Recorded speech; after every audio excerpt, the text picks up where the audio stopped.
घटनाएं इस युग में भी घट रही हैं, जिससे यह सिद्ध होता है नासै रोग हरै सब पीरा, जपत निरंतर हनुमत वीरा।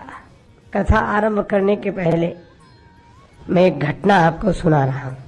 किसी शहर में मैं रुका हुआ था। वहाँ के किसी विशेष स्थल के श्री हनुमान जी की बड़ी प्रसिद्धि थी। मैं मंदिर में दर्शन के लिए गया। जिनके यहाँ रुका था उन भक्त से मैंने कहा कि हनुमान जी का दर्शन अवश्य करो, हनुमान जी की बड़ी महिमा है। वे भी भक्त थे, फिर श्री हनुमान जी की महिमा सुनकर और आनंदित हो। मैं मंदिर में गया, उसके पहले वो बोले आप बैठो, मैं प्रसाद हनुमान जी को भोग लगाने के लिए नारियल फल ले। वो लेने के लिए गए। दोपहरी का समय था, अपराह्न 2 बजे के बाद की घटना है। उनको नारियल लेते समय ही लकवा का पक्षाघात का अटैक हुआ, तो गिर गए। किसी ने आकर सूचना दी तो मैं गया। उनकी हालत बहुत दयनीय थी। हमने कहा कि अस्पताल ले चलते हैं। तो उन्होंने कहा कि इशारे से कि दर्शन पहले करा। चाहता तो मैं भी यही था, लेकिन अब ऐसे कैसे उनसे कहूं। तो मैं उनको किसी तरह दूसरे एक और सज्जन के सहारे लेकर गया। मेरे मन में यही आया कि हनुमान जी महाराज आज ही आपकी इतनी महिमा गाई और इनको साथ लेकर आया कि चलो दर्शन करो, और आपके द्वार पर ही यह हुआ। ऐसे मन में प्रार्थना आई। मैं ले गया उन्हें, तो खड़े ही नहीं हो पा रहे थे, बार बार गिर जाते थे। तो उन्होंने हनुमान जी को ऐसे सिर हिलाया। तो हमने कहा 1 मिनट बैठो। तो बैठे तो उनको बैठते बना। मेरे मन में ऐसी प्रेरणा हुई कि हनुमान चालीसा पढ़ो। एक पाठ किया हनुमान चालीसा का, और श्री हनुमान जी के सामने जो विभूति रखी थी, धूनी आदि प्रज्वलित करते आरती करते, वो विभूति मैंने दी। फिर आया कि 2 पाठ और 3 पाठ किए। ये मेरे साथ घटी हुई घटना है, कहना नहीं चाहता था पर कथा प्रसंग में आया इसलिए कह रहा हूँ। श्री हनुमान चालीसा के 3 पाठ होते होते वो वहीं बैठे बैठे पूरे स्वस्थ हो गए और पैदल घर चल कर गए। उनके परिवारी लोग अभी भी हैं, मेरा आना जाना है। ये पूरी तरह सत्य घटना है। उस दिन मुझे लगा कि अब तक तो हम लोग केवल पढ़ते थे, लेकिन आज देख के भजन में रहो। तुम सीताराम जी का भजन करो, सीताराम जी की कथा कहो, हनुमान जी का निरंतर सतत स्मरण।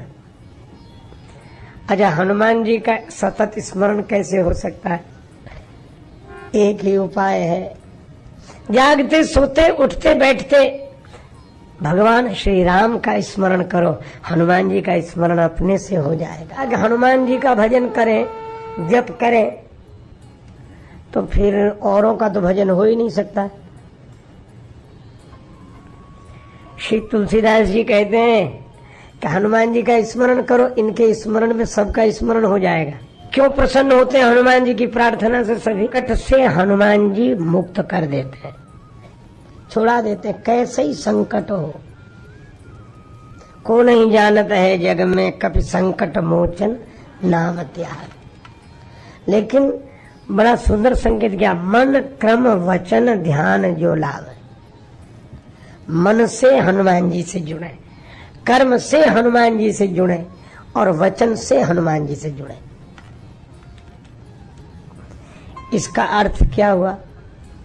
एक तो यह अर्थ है कि मन से हनुमान जी का ध्यान करें, वाणी से वचन से हनुमान जी के गुणों को गावें और कर्म से हनुमान जी की सेवा करें।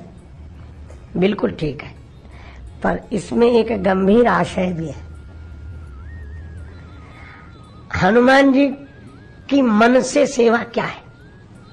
हनुमान जी की मन से सेवा करने का अर्थ है कि हनुमान जी का मन जिनसे मिला है उनसे अपना मन मिला लो।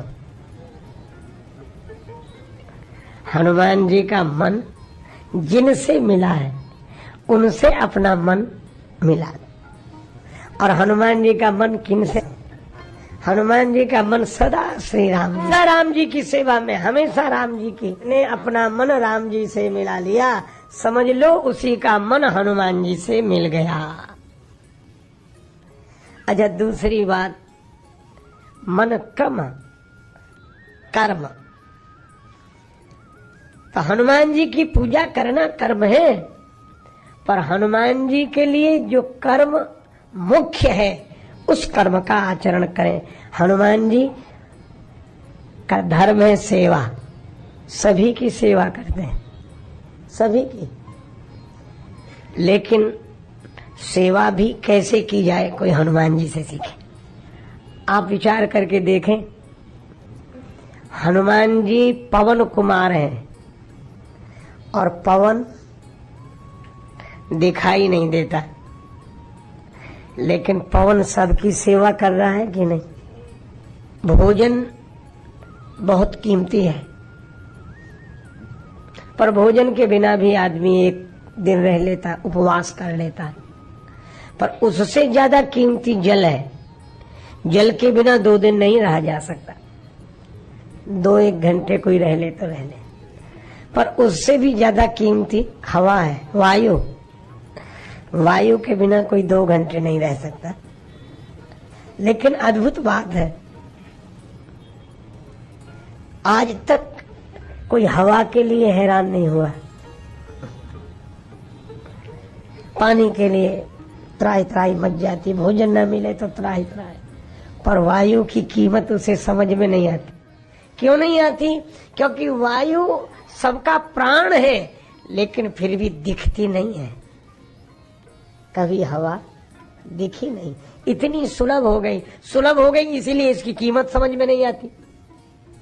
सबसे अधिक कीमती है, पर इसकी कीमत इसलिए समझ में नहीं आती क्योंकि सुलभ हो गई। और अद्भुत बात है, पवन सारे संसार की सेवा करते हैं, लेकिन दिखाई नहीं देते। और इसी तरह हनुमान जी महाराज की सेवा दिखाई देती है, पर हनुमान जी अपने को सेवक के रूप में प्रस्तुत नहीं करते। वे तो यही कहते हैं कि हमारे द्वारा हुआ है, लेकिन कराया किसने? तो हम अपने कर्म में सेवा का ऐसा भाव लावें